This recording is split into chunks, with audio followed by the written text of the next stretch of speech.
Vamos agora a um exemplo de um processo global. Este é um processo fictício. Duas cargas, A e B, em um reciclo, a corrente 13, são misturados e passam por um trocador de calor HX1. Depois, eles vão para um reator, RE, e a sua saída retorna ao próprio trocador HX1 e, na sequência, a um resfriador HX2. Depois, a saída desse resfriador passa por uma válvula V1 e, posteriormente, a um separador FL. O vapor de saída, a corrente 10, vai para um divisor de corrente PG, onde você tem uma parte, uma corrente que vai para um compressor COMP e reciclada para carga fresca, corrente 13. A outra saída, corrente 11, é descartada. O líquido de saída do separador FL, corrente 9, vai para uma coluna de destilação convencional, onde se separam três produtos, lights, products e heavies. Portanto, analisando-se cada uma das operações unitárias, nós teremos um misturador, mix, que nós teremos 3C mais 1 grau de liberdade. Então, excluindo aqui as variáveis correspondentes às correntes de entrada, sobra-se uma variável, cuja especificação então poderia ser a pressão de saída. Nós teríamos em sequência o trocador de calor, HX1, certo?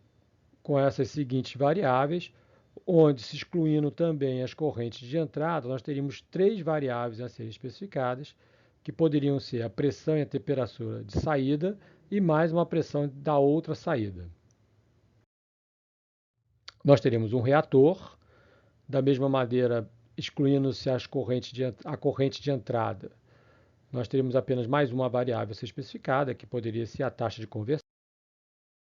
Um resfriador, o HX2, que teria também duas variáveis, excluindo a corrente de entrada, que poderiam ser, por exemplo, a pressão de saída e a temperatura. Em sequência, a válvula, onde nós teríamos 1 grau de liberdade, a pressão de saída poderia ser. Nós teríamos então o separador, duas variáveis, excluindo-se a corrente de entrada, que poderiam ser o calor trocado, igual a zero, ou seja, ele seria adiabático, e mais uma pressão, que poderia ser a pressão de saída. Em sequência, o divisor de corrente, onde nós teríamos uma variável, além da corrente de entrada, e a especificação poderia ser a razão de separação. Depois, o compressor, mais duas variáveis, que poderiam ser a pressão de saída, mais a eficiência. E por último, então, a destilação, onde nós teríamos a corrente de entrada,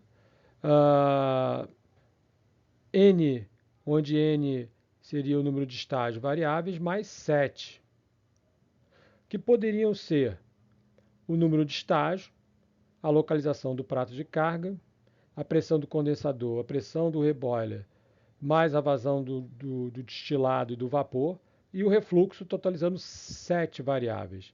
E mais NS pressões, que seriam as pressões em cada um dos estágios. A coluna, denominada especificação, fornece as variáveis a serem especificadas para cada uma das unidades, excluindo-se os fluxos de entrada. Os graus de liberdade para o fluxograma inteiro são 12 vezes C mais 2 mais NS mais 19, dos quais subtraímos 10 C mais 2, valores correspondentes aos fluxos de conexão.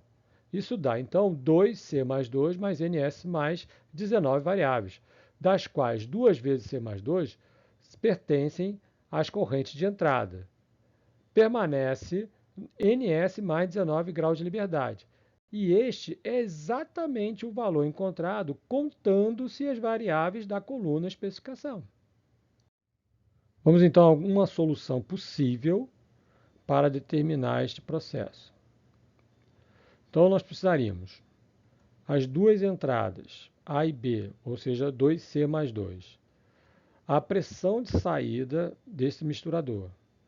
Do primeiro trocador de calor, HX1, nós precisaríamos da pressão de saída e da temperatura de saída. Para o reator, a taxa de conversão. E completando-se as especificações do HX1, precisaríamos também da pressão de saída. Para o resfriador HX2, nós precisaríamos da pressão de saída e da temperatura de saída. Da válvula, a pressão de saída. Para o separador, o calor trocado, que no caso estamos fazendo igual a zero, ou seja, adiabático, e mais uma pressão de saída. Para o divisor de corrente, a razão de separação. E para o compressor, a pressão de saída mais a eficiência. E para a destilação convencional, necessitaríamos do número de estágio, a localização do prato de carga, NS pressões, onde NS é o número de estágio, pressão do condensador, pressão do refervedor, além das vazões do destilado e, e da outra retirada, e mais o refluxo. Agora, atenção! A análise de grau de liberdade é necessária, mas insuficiente para convergir uma simulação. É óbvio que o número de especificações deve corresponder aos graus de liberdade disponível. O tipo de problema, se a gente está fazendo dimensionamento ou simulação, que se está resolvendo, impacta diretamente na escolha das variáveis a serem especificadas. Muitas vezes, essa escolha pode misturar na mesma simulação os dois problemas. No entanto, as especificações devem ser viáveis, não apenas no nível da unidade, mas também no fluxograma como um todo. É importante destacar alguns erros comuns que o projetista deve estar atento. Especificações inconsistentes ou especificações interdependentes. E olha, inconsistências típicas são aquelas que violam o balanço de massa. Vamos a um exemplo completamente fictício. Nós temos aqui um misturador e um splitter, um divisor, um separador comum. Então, nós temos aqui as duas entradas, S1 e S2, cada uma com S1 com 30 kmol por hora e S2 com 40 kmol por hora. Várias especificações dos splitters podem ser consideradas como se segue. Nós podemos ter S4 especificado como 60 kmol. Não há convergência, porque há uma acumulação de matéria no circuito S5. Nós temos 30 mais 40, 70. Se a gente especificar 60 aqui, vão sobrar 10 que vão se acumular eternamente aqui entre o mixer e o splitter. Para uma S4 igual a 70, há convergência, porque o fluxo de saída corresponde exatamente à entrada. 30 mais 40, 70, exatamente 70 kmol por hora. No entanto, com um fluxograma complexo, esse modo de especificação gera problemas, porque é difícil, se não impossível, fornecer valores que satisfaçam exatamente o balanço global do material. Um pequeno desvio, mesmo que seja imperceptível, pode gerar um erro no balanço material e a solução, então, não a ser atingida. Então, uma outra especificação, por exemplo, para S5, há convergência. Agora, a saída pode se adaptar para respeitar o equilíbrio material. Definir o reciclo constante, particularmente como reciclo de gás, leva muitas vezes a uma convergência robusta. Uma especificação da relação de divisão S4 sobre S3, S5 sobre S3, também são boas escolhas e levam, na maioria dos casos, à convergência. Essa é uma prática recomendada. Especificações relativas, como corrente de saída por corrente de entrada, podem remover incertezas devido a variações do fluxo de entrada durante interações sucessivas. Da mesma forma, a simulação de algumas unidades não pode ter sucesso devido à inconsistência no balanço material. Por exemplo, a simulação de uma coluna de destilação pode falhar se as especificações do produto não forem consistentes com a carga. Especificação em modo relativo, como por exemplo, razão de destilação por alimentação ou recuperação do componente, é mais conveniente, particularmente quando a unidade é incorporada em um reciclo. A convergência pode falhar porque algumas especificações estão interrelacionadas.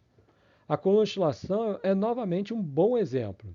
A especificação de recuperação e da pureza dos componentes não é recomendada, porque elas estão relacionadas, ou seja, não podem ser feitas ao mesmo tempo. Da mesma forma, a possibilidade de especificações interdependentes ou conflitantes deve ser examinada. Neste módulo você viu a análise de grau de liberdade para unidades, a identificação das variáveis a serem especificadas para a unidade global, por que algumas especificações são inviáveis, embora satisfaçam os graus de liberdade.